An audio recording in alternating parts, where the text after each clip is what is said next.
Ассалаумағалейкум ағайындар, бау-бақша сүйер қауым. Мен бүгін сіздерге жеміс ағаштарын зиянкестерден қорғау жолдарының бірін көрсететін боламын. Одан алдын сіздер Жомарт бау-бақша каналының подписация бөліміне кіріп, қоңыраушаны басып, тіркеліп, қолдау білдіріп отырыңыздар ағайындар. Кеттік. Бұл үшін біздерге кәдімгі простой пакет, мінекей. Простой пакет, кішкене мата, щетка, сосын отработка май керек болады. Бұл отработка майдың орнына соридор болса, одан да жақсы болады, өте жақсы болады соридор. Менде соридор болмаған жоқ, сосын мен отработка майды қолданамын. Жеміс ағаштарының бәріне өздеріңіз білесіңдер, осындай күн жылығаннан кейін зиянкестер өте көп түседі. Өрік, шабдалға. Соның ішінде шабдалға әсіресе көп түседі. Білесіңіз, жапырақтар бөліп қалады. Өткенде видеоларымда айтып өттім. Соның үшін біз мына шабдалы ағашына қалай істеу керек екенін шабдалы ағашына көрсетеміз.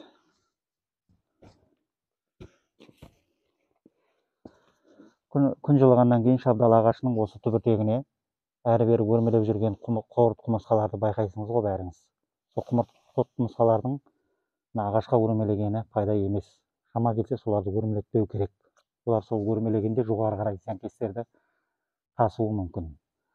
Сол қорт құмырсқаны жоғарыға өрмелетпеу мақсатында осы жеріне қазір не істеу керек екенін көрсетемін.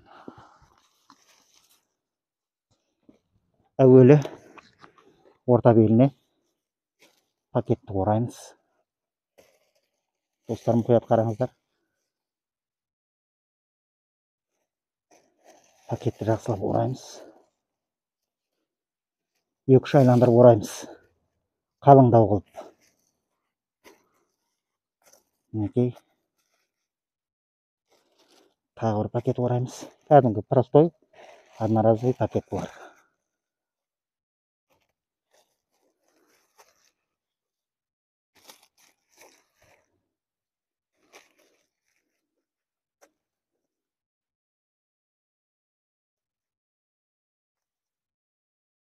Мінекей пакетті орап алдық. Жақсылап. Бұның сыртына матаны ораймыз. Қазір матаны орағаннан кейін матаның сыртына отработка майды жағамыз. Сол май мына жеміс ағашына сіңбеу үшін мына пакетті орадық, достар. Мән беріп қараңыздар. Оның сыртына мінекей матаны ораймыз. Мінекей, достар. Алдын ала дайындап қойдық бәрін. Орайтын заттарды.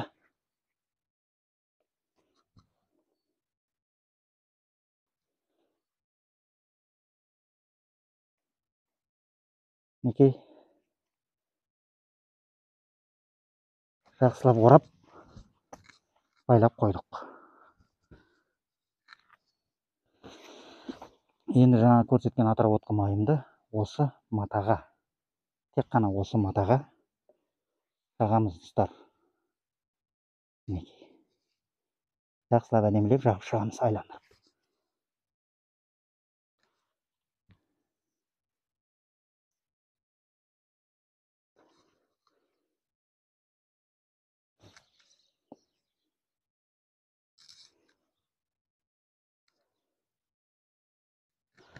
Матаға әбден сіңдіріп жақсылап жағамыз.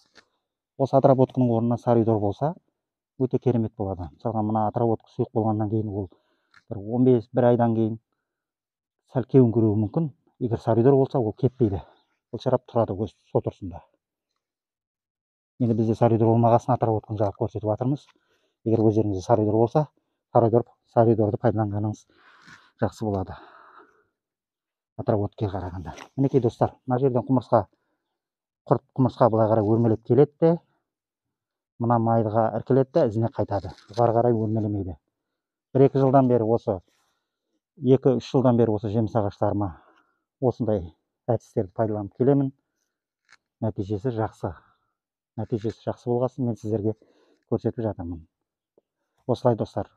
Бұл да бір жеміс ағаштарын зиянкестерден қорғаудың бір жолы. Басқа да жолдар бар. Кейінгі видеоларымда оны мен сіздерге өз білгенімді көрсететін боламын. Жомарт бау-бақша каналына тіркеліңіздер, подписаться етіңіздер. Сұрақтарыңыз болса комментарийға қоя кетіңіздер достар. Аман сау болыңыздар.